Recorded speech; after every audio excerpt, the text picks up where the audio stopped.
આ અજ્ઞાનીની ચાચ ડૂબે નહીં એવી વાત છે.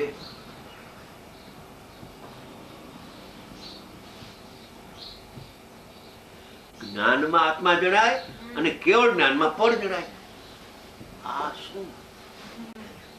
શું આચાર્ય ભગવાને કહ્યું?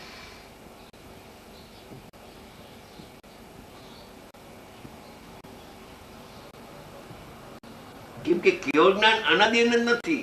જો કેવળ જ્ઞાનમાં આત્મા જણાય તો કોઈ અજ્ઞાનીને જ્ઞાન ઉપયોગમાં બાળ ગોપાલ સૌને આત્મા ન જણાવવો જોઈએ. કેવળ જ્ઞાન થાય ત્યારે જણાય.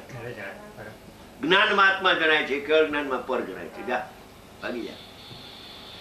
અરે આ શું વાત કરો? આ ઉપાધિ બાદ કરવાની વાત છે.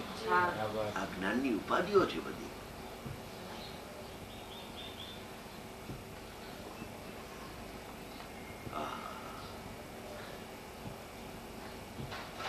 જેમ સૂત્રની ઉપાધિ કાઢ, એમ કેવળની ઉપાધિ તો એકલું જ્ઞાન રહેશે.